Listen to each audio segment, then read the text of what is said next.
After whitewashing Bangladesh at home recently, unstoppable India get ready to take on 2021 WTC champions New Zealand at home. Hello and welcome to Republic World. I'm Ankit Banerjee and I'm joined by my colleague Jishu over here. And in this session, we are going to preview the upcoming first test match at the Chinnaswamy Stadium over here. So without wasting any time, Jishu, first things first, I was just checking the AccuWeather like I always do. And I found out that there is a 90% chance of rain. What do you have to say to it? Because last time I remember you said that, these are not exact. These predictions are not exact. So do you still think it's not going to rain and it's all wishy-washy? I mean, see, at this point in time, after what happened in Kanpur with Bangladesh, what India did to Bangladesh at Kanpur, I mean, it rains, it doesn't rain, it does not matter, because we had only 35 overs on the first day. Then the next 3 days there was a wet outfield, the playing conditions were not good, their days had to be called off, but India pulled out a result in 2 days. Of course, New Zealand is a better side than Bangladesh, having said that, with all due respect to Bangladesh, but even if it rains, even if you lose few overs, lose few days, I'm pretty much sure that India have all the capability and all the firepower in the arsenal to pull out this test match and obviously force a result, whichever way it might go. They end up winning it or they end up losing it. So the weather, I don't think it plays such a huge part because India have been playing so well. So on a hypothetical note, Jishu, you think 180 overs or 178 overs to be precise is good enough for defeating New Zealand? What do you think? I mean, see, what happened to New Zealand in Sri Lanka, I mean, they do not look as good or as strong a side, right? I mean, they did not have enough experience of playing in India because, there are few fresh faces in the squad. They had a game against Afghanistan, which obviously got washed out. So, yes, and considering that Jasprit Bumrah is also in the side, we have Ravichandran Ashwin, we have Ravindra Jadeja. I think India can, put them under the pump. I mean, they can spin their way or they can bowl them out completely. And if it gets overcast, if it rains, if there is a moisture in the pitch, India certainly have the upper hand over there. You want to say that India have all their bases covered? Absolutely. And now that you speak of Jasprit Bumrah, I'll have to ask you this question. See now, Jasprit Bumrah has been made Rohit Sharma's deputy, right?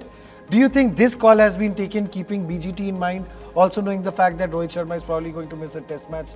Yeah, of course. I mean, see, fast bowlers make a good captain. You see Pat Cummins, he won the Ashes, the WTC, the World Cup, all in the same year.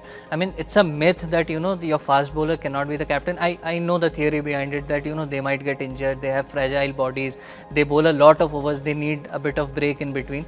But yeah, I mean, Jasprit Bumrah, fantastic option, a calm head, experienced campaigner. He has been playing for India for all the test matches, and I feel that as far as a batsman, a bowler also assesses the condition well because he will be bowling on that surface. He knows the ground dimensions, he knows what the batsman is trying to do. So of course, Jasprit Bumrah as a vice captain, as a deputy to Rohit Sharma, fantastic call. And even if Rohit Sharma misses the BGT, for personal reasons or whatever it is, and if Jasprit Bumrah is to captain, bang on choice.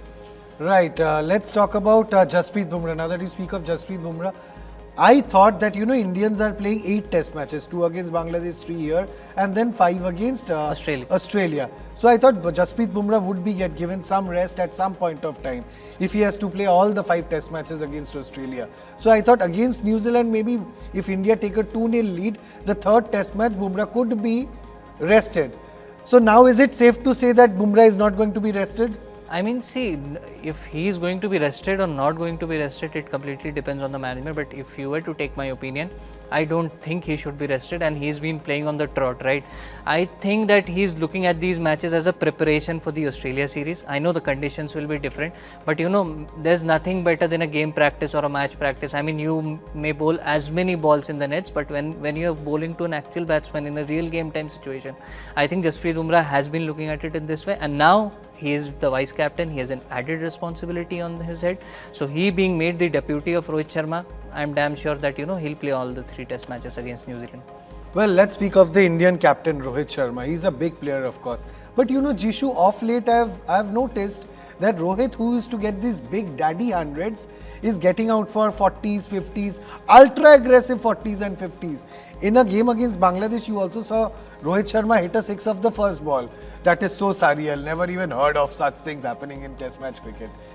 So what do you think if he curbs his ultra aggressive approach and looks forward to making these big hundreds. Is that how he should be thinking? And is that how Gautam Gambhir should be, guiding him? That look to make these big scores? More than the big hundreds or something, it's the impact of the innings that matters. If you recall, Ricky Ponting and Adam Gilchrist used to play in the same team, in the same squad. Now Gilchrist does not have as many test hundreds as Ricky Ponting, but the impact remains the same, because you need someone either at the top of the order or either at the bottom of the order who comes in, tongs the ball at his will, forces himself on the opposition. Rohit Sharma has been doing exactly that. Now, if I have to cite an example of the Indian team, Sehwag, Sachin, Dravid, Lakshman, they all played in the same team. Now Sehwag does not have as many hundreds as Sachin Tendulkar or Rahul Dravid, right? But what was his impact as an opener? He just used to smash ballers on his will, he does not have that conservative approach that you need to leave the ball to get it old, right? He used to smash the ball, and that is something that Rohit Sharma has been doing, and he has been doing it pretty well. Now he has ample amount of support from Yashasvi Jaiswal also, who has the same way of playing. So now when the oppositions they face India, they know, they are certain in their brain that Rohit Sharma won't leave the ball, Yashasvi won't leave the ball. If you are to contain them, you have to bowl at good areas. But Rohit Sharma, being the batsman he is, that doesn't even guarantee you that you bowl in the good areas, in the good regions, and you don't get hit. See, with Bangladesh it was a different opposition, but New Zealand, they are formidable. They could come and hurt you. You think Gautam Gambhir and Team India's template for the upcoming test matches is going to be the same, where they are going to go hard at the bowlers? What do you think? Absolutely. This has worked for them, right? Bangladesh are no doubt, as compared to New Zealand, Bangladesh are a very weaker side, but they pulled out a result in 2 days in Kanpur. I think this template has been working for them, and not even in the test. They did the same in the T20 as against Bangladesh. They have an ultra aggressive approach. They are going for results. They are forcing results. It doesn't matter to them if they get out at 200 or they go on to score 400 or 500. This is excellent style of playing test cricket. We always used to speak about Virat Kohli's aggressive body language, his aggressive Team India, but this is an aggressive Team India, both with the bat and the ball, and I think test match lovers are having fun. Absolute blast. Oh yes, without any doubt at all. Test match has got a new lease of life, it seems, in that way. Let's talk about the combination. You think the same team is going to play, the team that played the second test at Kanpur against Bangladesh? I think they should play. In the first test match, I think they should persist with the same team. I think in many ways, I'm sorry I'm calling it a bit early, but this is the same team. I don't know what Rohit Sharma's situation is as of now, but this is the same team that takes the field at Perth when India play their first test match of the BGT. There is going to be no change at all? Even if they change later on during the series, but this team, the ones that played at Kanpur, the one that played at Chennai against Bangladesh, this is exactly going to be the same team that will play at Perth against Australia in the first test match. Which means Sarfaraz Khan has to wait a little Absolutely. more. He'll have to wait. In Australia, you need experienced campaigners, right? Sarfaraz is a terrific batsman, nothing against him, he's a terrific player, but you need some game. You need some game time in your kitty so that you can go and you can perform in Australia. What is the kind of pitch you're expecting at the Chinnaswamy? It's going to be a belter for sure, definitely. To start with it, it's going to be a belter, no doubt. If the rain comes into play, you never know, fast bowlers might have a bit of assistance, but I think it's going to be a high scoring game, for sure. So yes, as you heard it, eyes will be on the skies.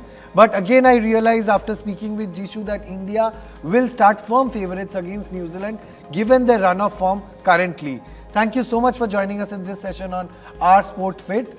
Stay tuned to this channel for all the latest across sports. Thank you so much.